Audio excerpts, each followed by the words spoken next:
em certo momento da palavra, duvidando daquilo que o pregador dizia. E ele diz: um dia você vai ocupar uma posição neste país. E ele não precisava me agradar, porque eu estava duvidando dele.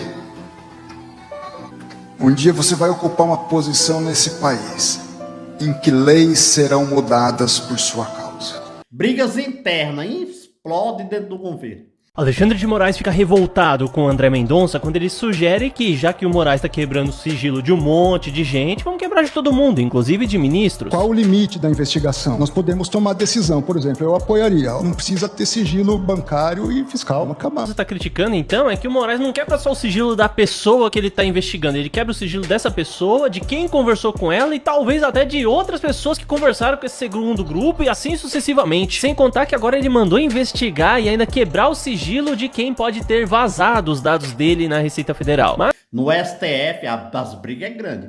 Agora o governo quer se livrar de Moraes, de Toffoli, do Banco Master, quer passar uma imagem que eles estão investigando. O governo está explodindo de dentro para fora. Agora caindo essas coisas na mão de André Mendonça vai derrubar tudo, vai passar o Brasil a limpo. Porque André Mendonça disse que o homem de Deus não olha para os tesouros da terra. Fica o quê? Que ele não se vende para esse sistema podre do Lula, viu? Maior número de denúncias. E a esquerda, calada. Se isso não é o diabo, eu não sei o que é. Vocês querem destruir a família? Sim, queremos. Aqui no Brasil, nós enfrentamos o discurso do costume, o discurso da família. Ou seja, aqui nós enfrentamos o discurso de tudo aquilo que a gente aprendeu historicamente a combater. Esse negócio de família tá fudendo a gente. Família tradicional, branca, conservadora brasileira. Gente, isso é um horror. O diabo criou a esquerda. Eu ouvi essa frase e ela faz total sentido. É a base do fascismo. Qual é o discurso da direita no mundo inteiro? Pátria amada, costumes e religião. Então o que é que nós temos que construir? Uma narrativa para desmontar esse discurso atrasado, xenófobo, um discurso... Esse homem vai derrubar toda a esquerda e o governo Lula e todo o sistema no Brasil. E vamos ver as principais atualizações do Cachaceiro. Inscreva-se e deixe o like em Janúncio Ferreira. O diabo criou a esquerda. Supremo de caridade para com a sociedade brasileira inteira, que geme e sofre sob a chibata de um desgoverno. Vimos mais uma vez a fé cristã ser escarnecida e vilipendiada durante as festividades do Carnaval, especialmente no desfile da Marquês de Sapucaí, no Rio de Janeiro. Sob o pretexto de arte e liberdade de expressão, assistimos a um ataque deliberado aos valores mais sagrados para nós, com um deboche particular, dirigido à família tradicional, à família conservadora, pilar da sociedade e santuário da vida. Uma crítica também azeda ao produtor do campo, que abastece com seus muitos impostos os cofres desse governo. Mas o que torna esse estardalhaço ainda mais grave, ainda mais revoltante, é saber que todo esse deboche da família, dos trabalhadores, todo esse incentivo à cultura do ódio, toda essa divisão cada vez mais profunda em nosso Brasil, foi patrocinado pelo dinheiro público. Sim, irmãos, com a desfaçatez de um governo que não cumpre com as suas obrigações fundamentais para com o nosso povo, um governo que não educa, que não cuida da saúde, que não oferece segurança, quis fazer daquele momento um momento político, um momento eleitoral, uma campanha presidencial antecipada.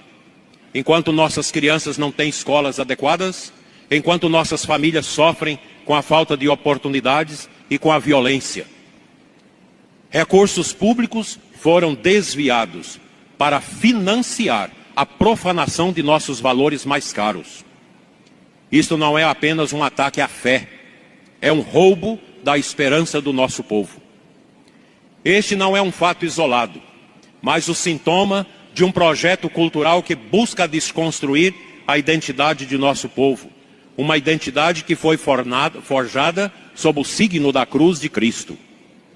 Propõe-se um modelo de família que o Catecismo da Igreja Católica nos ensina a discernir como contrário ao plano de Deus.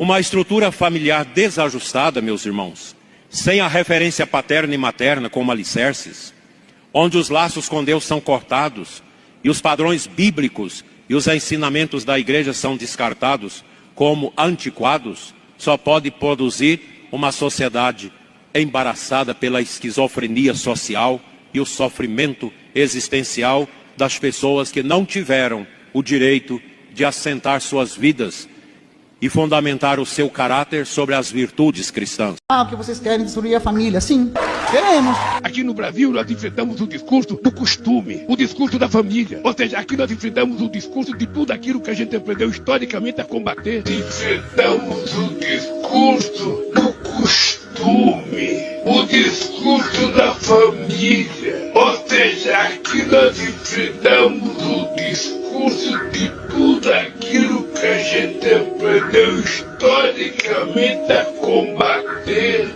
O diabo criou a esquerda. Eu ouvi essa frase e ela faz total sentido. A esquerda adora posar de defensora dos animais, mas quando alguns jovens matam a paulada um cachorrinho, adivinha? Nada acontece. E pra piorar, essa semana decidiram que uma menina de 12 anos que tem relações com um cara de 35 não é crime. É vínculo afetivo consensual, mesmo que a lei diga que não pode. A esquerda é seletiva. Na lei diz que ministros e familiares de ministros não podem ter caso no STF. Tá na lei. Mas a esquerda autoriza. Olha aí a mulher do Moraes. E a do Toffoli? A esquerda é seletiva. Sempre tem anistia pros companheiros. A esquerda é seletiva. Eles vivem criticando o fascismo na direita, mas ficam mudos ou defendem regimes como Venezuela ou Cuba. A esquerda é seletiva. Usaram o carnaval para fazer propaganda pró-PT, defendendo quem afundou o Brasil. Mensalão, petrolão e lá vai uma pancada de golpe. Mas atacam Bolsonaro por corrupção zero. Eles gritam fora corrupção em desfile, mas ignoram bilhões desviados no governo deles. Tipo arte ou lavagem cerebral. Isso só prova que a esquerda é instrumento do diabo para disfarçar o caos. A esquerda é seletiva. Eles apoiam o aborto até tarde na gravidez como direito da mulher, mas são contra a pena de morte dos piores criminosos do Brasil. Isso é hipocrisia hipotética. Matar um feto inocente é autonomia. Executar um assassino em série é errado. Se isso não é o diabo criando confusão moral,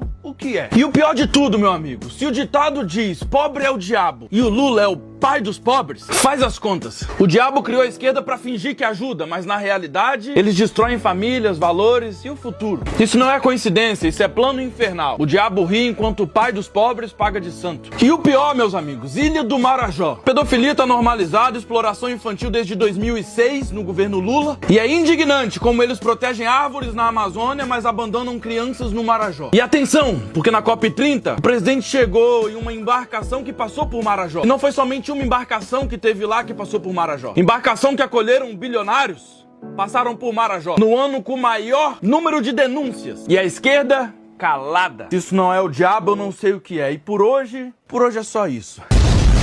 Ah, o que vocês querem destruir a família? Sim, queremos. Aqui no Brasil nós enfrentamos o discurso do costume.